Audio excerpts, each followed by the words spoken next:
a second over. Good morning, grade 12s. I hope that you had a good night and afternoon. I just quickly want to, the arrangement that we have made is that we will do a 10-minute theory, just quickly recap on one topic, maximum 10 minutes. So today what I quickly wanted to show you is 3D printing. Okay, I'm going to play the video and then I want you to listen and I want you to see how it works. Okay, later on I'm going to quickly explain to you. I don't want to waste too much time. I want to carry on with the part. Just quickly have a look on what is 3D printing. So 3D printing is taking over the world, but how does it actually work? Well, it's quite similar to a normal printer, but then a little different. First, you don't put in an ink cartridge, but instead connect a spool of special printing material like plastic, rubber, or even metal. And you don't print boring text documents, but real-life models of what you've just made on your computer screen. Simply awesome. Right now, you can buy a 3D printer yourself and make complex 3D models with modeling software. But if you're not really a wizard with all that technical stuff, you can buy personalized 3D models online, like fancy toys, bracelets, or phone cases.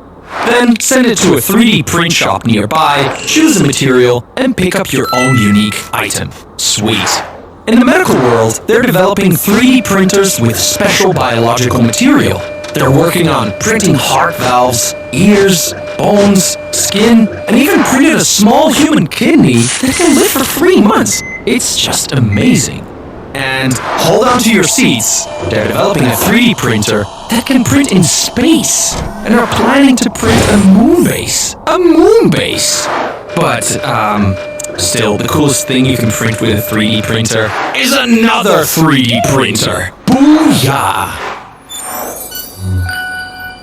Grade 12, that is the one video that I wanted to show you.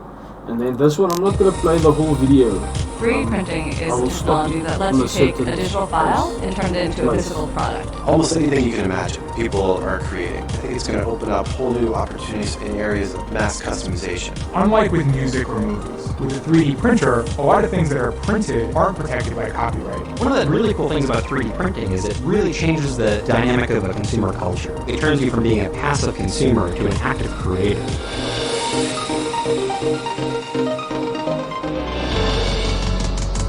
3D printing is this amazing new technology where you can take a 3D digital file and with a click of a button use that file to create an actual physical 3D part. So how does a 3D printer work? The first step is to get a 3D file, and you can get your 3D file in one of two ways. One, you can simply download the file from the internet. The second way is you can design your own 3D part. The software is going to slice your part up into layers. By building a part layer by layer, you're able to create a plastic part in 3 dimensions, and the possibilities are limited only by your imagination. People will create their next big invention, or engineers and designers create small production runs or little prototypes. Teachers can use it to print out teaching aids. If the teacher's doing a little lesson on a ship, they can actually print out a sailing ship and pass it around the class. And people print out things for around the house. iPhone cases are pretty big. You break a towel hook, you can print out a new one. We want to make 3D printers at a price that the average person can afford and also easy to use. We're already seeing late-stage early adoption of 3D printing, but for me the exciting thing is what's to come. Shapeways is an online 3D printing community and marketplace. Anyone in the world can upload their 3D model and we'll print it for you. And then also, if you decide you want to make it for sale, you can sell it and we'll produce it on demand for that customer wherever they are in the world. You can essentially bring a product to market with no risk. You don't have inventory anymore. You don't have to make sure that there's a market ready for your product. If you sell 1, that's awesome. If you sell 10,000, then all of a sudden you have a passive income model, and that radically changes the economy.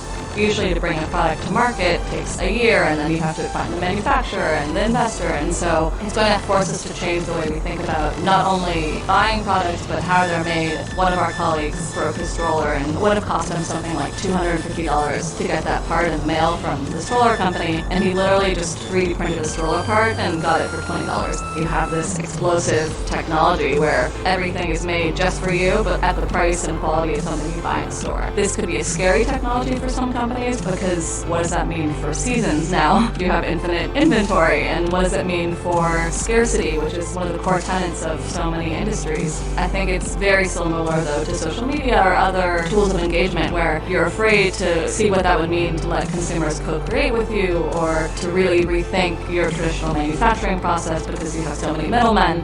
I think we just have to stop thinking that you need to reach 100,000, a million people for something to be successful. Customization, it's really changing the way that we have to think about design and... Okay, grade 12, I just want to see, can you all hear me? Okay, grade 12, just quickly on the 3D printer, I just want to quickly, I don't want to spend 10 minutes on this, I want to have it 2 minutes done. Quickly, the 3D printer have changed the whole world, how we operate. Lots of things are now custom made. You have seen there that stroller part had cost a lot of money, and they simply just printed one with a 3D printer, and it cost them a lot less. The other thing that I quickly want to tell you is that these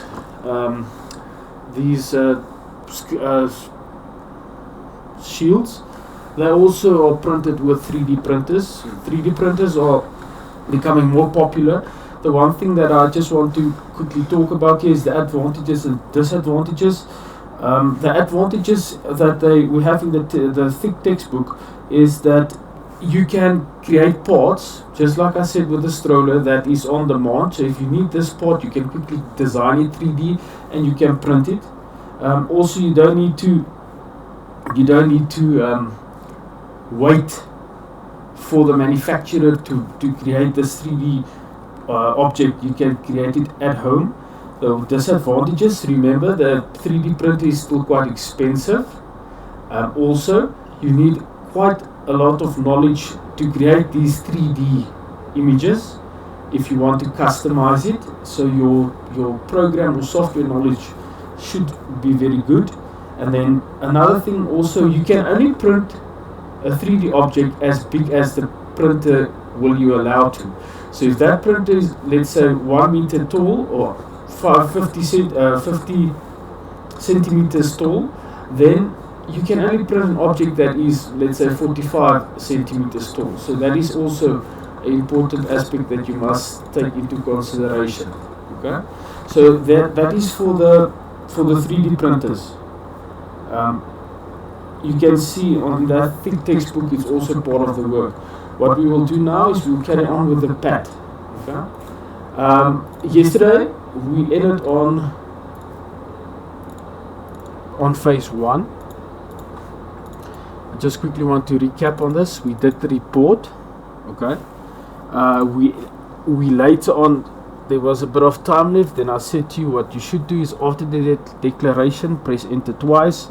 Insert a section break, next page, call it question tables, and start with the tables. Okay, I know that a lot of you weren't here yesterday, so what I will suggest is that what I will do also is I want you to carry on where we will start now, otherwise you will even fall more behind.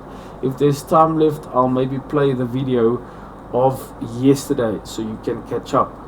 Okay, so the learners that weren't at school yesterday, no problem, go to Arno PC, copy it from Arno PC.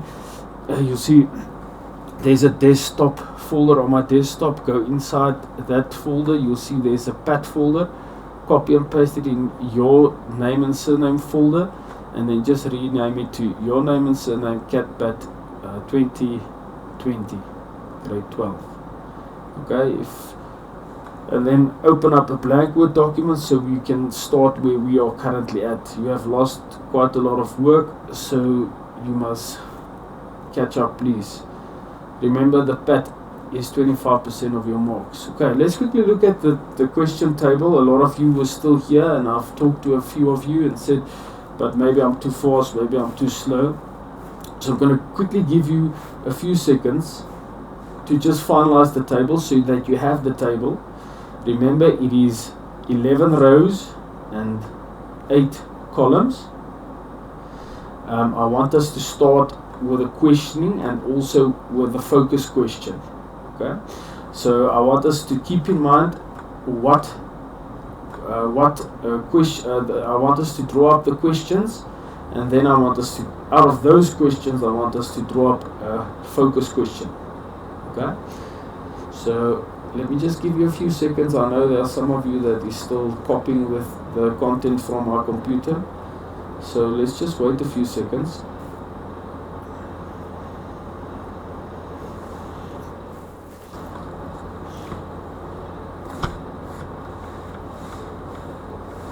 I don't want to work out, I don't want to leave learners behind, otherwise it's going to be a problem later on.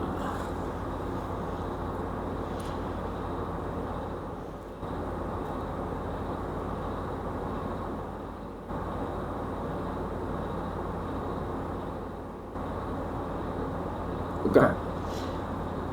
The learners that is behind, please open up a blank Word document, just change the layout of the, just go to layout and change your orientation to landscape and create this table for me, please. So now we will start with the questioning. The learners that is already done with this is why I tell you, I'll give you time. You should not be too worried. We're going to drop 10 questions. Okay? But what we will do is we're going to read through the content. Okay? The information that I gave you. Let's quickly have a look here.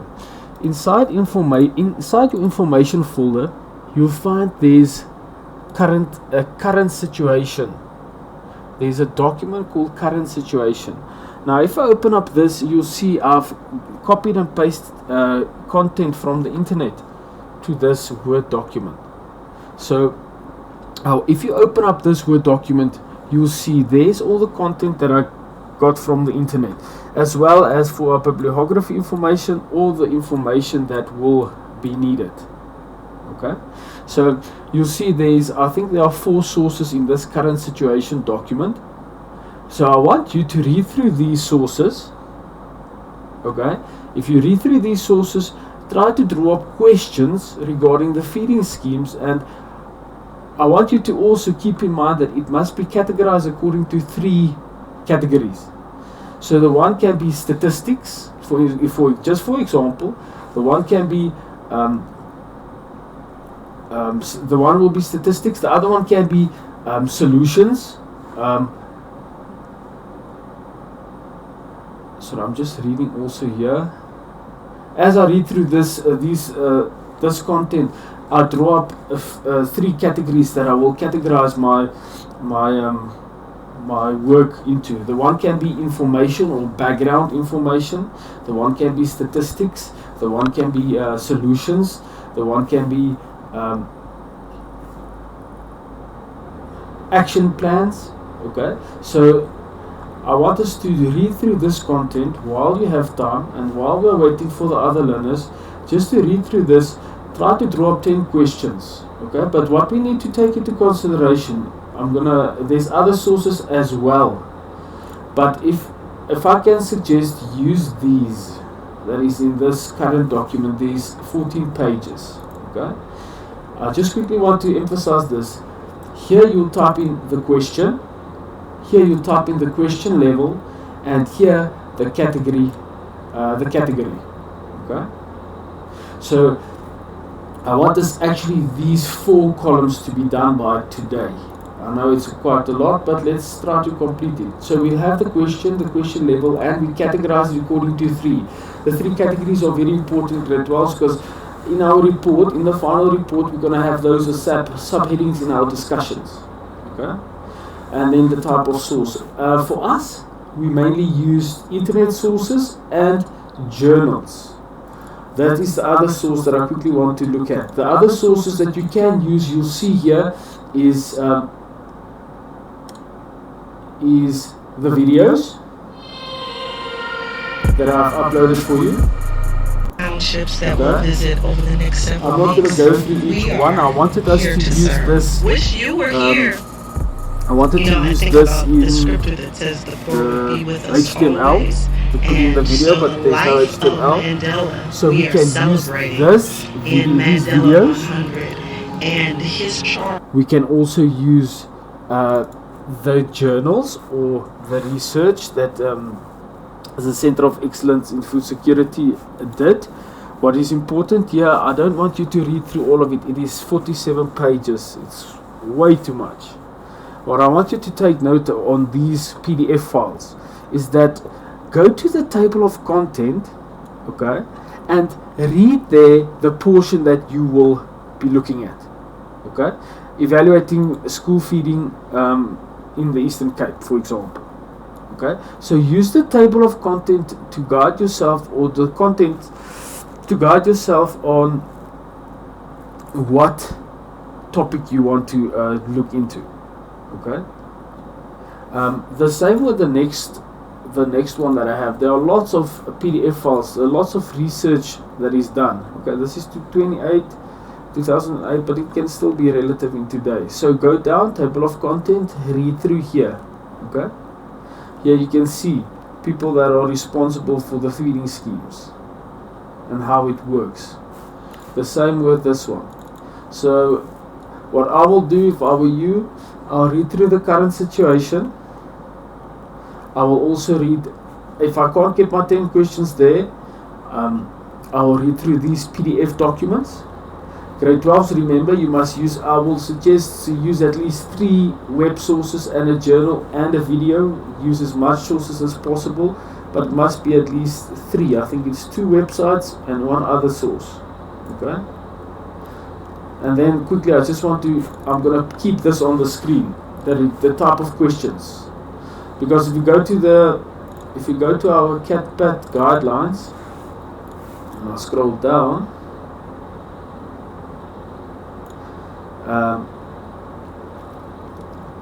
there's the 4 levels, but I got this also for you to have more type of questions that you can ask. Okay,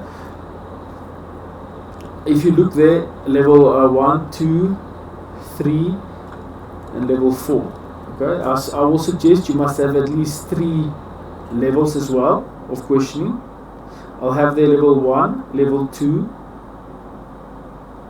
and level 3, the majority of questions, and then only maybe 1 question level 4. Okay, I'm just going to give you some hints here. On level 1, definitions, fact questions, they tell us here that these questions give you a vocabulary and scope of the subject matter. You can ask them, what is the definition of a feeding scheme?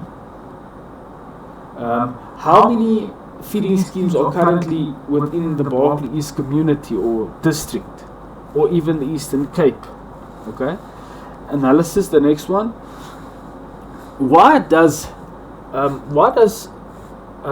the Department of Education provide feeding schemes?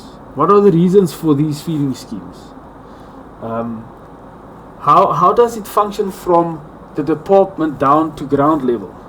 Okay, does it have any results? How do you apply for the feeding schemes? And then you can read through all of this. I'm not going to go through each one. What are the problems or the issues that we have in our community? Okay, level 3.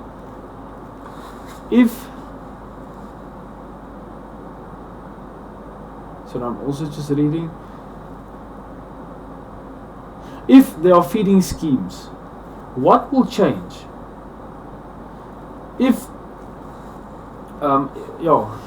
If we have feeding schemes, what will be the outcome? Okay, what impact does feeding schemes have on school children or people in the local community? Okay, and then level 4 questions. Why will it be good or will it be bad? Is it proven that it will help or not? What are the advantages and disadvantages of feeding schemes? Because if you look at this one, what will be the advantages and disadvantages of feeding schemes? The advantages, of course, will be they'll have food, or they'll have the right nutrition. The disadvantages will be that people can start to depend mainly on feeding schemes. Okay. Also, what should or should not happen? Do you agree or disagree? What is my opinion? What is my support for my opinion?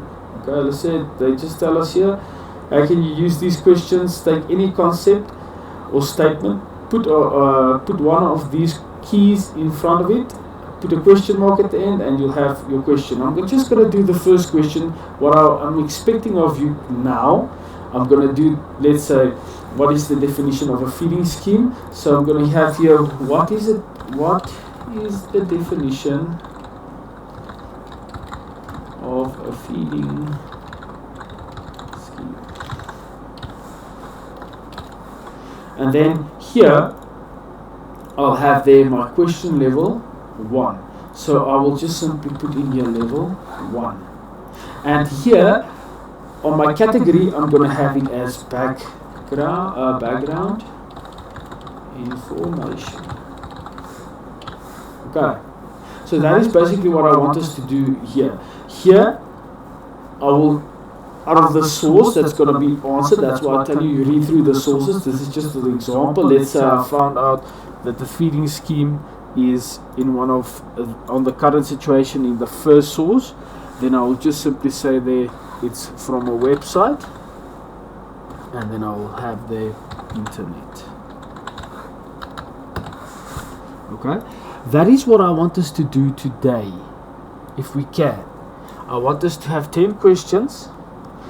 The 10 questions should be typed in here. We have different levels. You must have at least have 3 levels. The category should also be in 3 categories. And then you must just indicate what source will it be. I just quickly, before I give you time to do it, you still have a few minutes. I want to quickly just jump to the rubric. We said, yeah, these are the levels. You'll see on page 15. You can also find it on your online sources. There's the different levels that must be in there. Remember, we still need to draw up a focus question, but let us first complete this. Then we'll have a clear guideline on what we can ask in the focus question. Okay? Let's quickly see there. At least 10 questions. At least 3 levels of question types, at least 3 categories of the question. You must take this, you must have this grade 12s. So please. We're not going to do this. I will show you later on what we'll do with the sources. I just quickly want to jump to the rubric, then I'll give you time to start. The first thing we did is the task definition that we did. We ticked these boxes. So we've done that. We're done with the task definition. The focus question we didn't do yet, because I want us first to draw up these 10 questions, then draw up the focus question. Okay? For the question number 2 we didn't do yet. Number 3, all questions provided are relevant to the topic and will help address the problem. Questions are representative of at least 3 different cognitive question levels. That's the level 1, 2, 3 questions. All questions are grouped and classified underneath categories, and you must have at least 3 categories. Okay? So we are busy with number 3. Again, we must have appropriate sources that I gave you, and you must have 10 questions. At least 2 websites and a potential source plus at least 1 other source. We can have a video here, we can have journals here, so 2 websites and 1 journal. Then we can get these marks. Grade 12s, I will leave you now. You have time. I'm going to put up these research questions here. I don't know, I'm going to just put level 1 and 2, and after a few minutes I'll scroll down to the next. You have time now to do this. The learners that is behind, please, I want you just to start with your table and start with your questioning. The others, blank spots, we can fill in later.